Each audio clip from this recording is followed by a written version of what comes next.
Hello class, जैसा कि आप लोग जान रहे हैं कि हम लोग यहाँ पर ऋतुराज द्वारा लिखित कन्यादान कविता की चर्चा कर रहे हैं।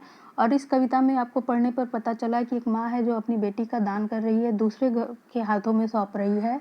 तो दूसरों के हाथ में सौंपते वक्त उसका दुख बहुत ही प्रमाणित होता है, बहुत ही साफ साफ दिखाई देने वाला होता है। इस प्रकार से वो अपनी बेटी को दूसरे के हाथ में सौंप रही है जैसे वो उसकी अंतिम पूंजी हो, बची हुई पूंजी हो।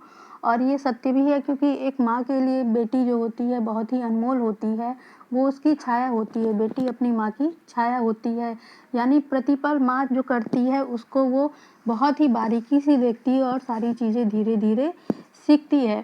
तो इस प्रकार से एक लड़की अपने घर का उजाला होती है। जब कोई व्यक्ति अपने घर का उजाला दूसरे को सौंपता है तो उसके सुरक्षित रहने का भी डर बना रहता है। वो सोचती है कि क्या मैं जिस लड़की को मैंने इतने प्यार से पाला है, वो क्या दूसरे के घर में जाकर ही उतनी ही सुखी होगी, उतनी ही सुरक्षित होगी जितना कि मैंने अपने घर में रखा है। इसलिए यहाँ पर माँ का दुख भी बहुत प्रमाणित दिखाई देता। और सबसे बड़ी बात, इस समय जो लड़की है वो विवाह के योग्य तो हो गई है, परंतु अभी दुनिया में जो दुख है, जो इस संसार में दुख है, इस जीवन में जो दुख है, उससे वो पूरी तरीके से अनजान है। माँ की चिंता का एक सबसे बड़ा कारण यही है कि अभी तक जो लड़की थी वो केवल सुख में ही बंधी हुई थी।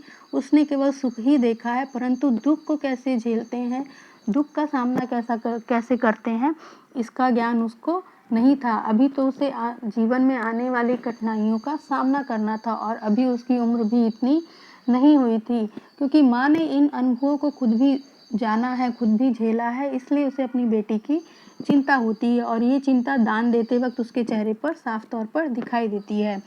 आगे माँ कह रही है कि पानी में झांक कर देखना, अपने चेहरे पर मत रीझना। माँ यहाँ कहती हैं कि तुम पानी में झांक कर देखना तो, परंतु अपनी सुंदरता को देखकर खुद पर मोहित नहीं होना। क्योंकि अगर तुम इस पे मोहित होने लगोगी तो तुम्हारा जो अस्तित्व है, जो तुम्हारी पहचान है घर में, वो पहचान बनाए रखने में तुम्हें दिक्कत होगी। तुम्हें खुद पर खुश होने की या रीझने की कोई भी ज़रूरत नहीं है, क्योंकि तुम खुद ही स्वाभाविक रूप से ही तुम खुद ही सुंदर हो। परंतु इस सुंदरता में खो जाने पर तुम्हें अनेक कठिनाइयों का सामना करना पड़ सकता है। आग रोटियां सेकने के लिए है, जलने के लिए नहीं। अर्थात यहाँ पर जो तुम भोजन बनाओगी वो भोजन दूसरों को संतुष्टि प्रदान करने के लिए है, मगर खुद को उसमें खो देने के लिए नहीं है। दिन रात केवल उस आग में जलने के लिए नहीं है। यानी जो जिस संसार में तुम जा रही हो, उस संसार के उलझनों में उलझ जाने के लिए तुम्हारा जीवन नहीं है। तुम्हें उस जीवन में रहते हुए भी अपने जीवन को सार्थक बनाना है, अपने अस्तित्व को बनाकर रखना है। वस्त्र और आभूषण शाब्दिक भ्रमों की तरह है, बंधन है स्त्री जीवन के। जो वस्त्र तुम्हें दिए जा रहे हैं, जो आभूषण दिए जा रहे हैं, वो केवल एक शब्दों के भ्रम की तरह, यानी जैसे कि हम कविताएं पढ़ते हैं तो उसमें शब्दों के जाल में फंस जाते हैं। इस सुंदरता के साथ वो कविता लिखी जाती है कि उसमें लिखी हुई बातें, उसमें लिखे हुए शब्द, उसमें लिखे हुए लय जो होते हैं, हमें सच्चे से प्रतीत होते हैं और वो हमारी भावनाओं से जुड़ जाते हैं। तो यहाँ पर कह रही है माँ कि बेटी, तुमको जो वस्त्र और जो आभूषण मिलेंगे, उन वस्त्र और आभूषण के भ्रम में तुम खो नहीं जाना, केवल उसी में मत रह जाना।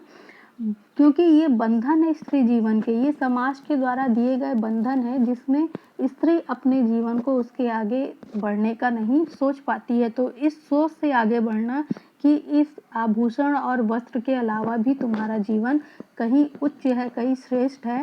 यानी अपनी पहचान को बनाए रखना तुम्हारे लिए सबसे ज़्यादा ज़रूरी है।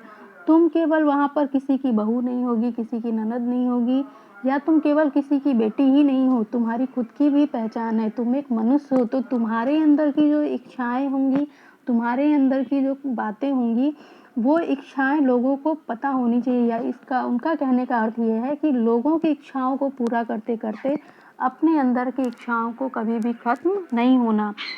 माँ ने कहा लड़की होना पर लड़की जैसा दिखाई नहीं देना। यहाँ माँ कह रही है कि तुम लड़की जैसा होना पर लड़की जैसा दिखाई मत देना। यानी तुम्हारे अंदर के जो गुण हैं, तुम्हारे अंदर जो संवेदनशीलता है, तुम्हारे अंदर दूसरों की सेवा भाव करने की इच्छा है, वो तो बनाए रखना, परंतु उसको अपनी कमजोरी बनने मत देना। यानी तुम्हारी अच्छाइयों का कोई फायदा ना उठा पाए, कोई तुम्हारे बारे में गलत राय ना बना पाए कि मैं किसी तरीके से इस प्रकार से बातें करूँगा या इसको उलझा ले जाऊँगा, बहला ले जाऊँगा, तो अपने तर्क शक्ति पर भी पूरा भरोसा रखना।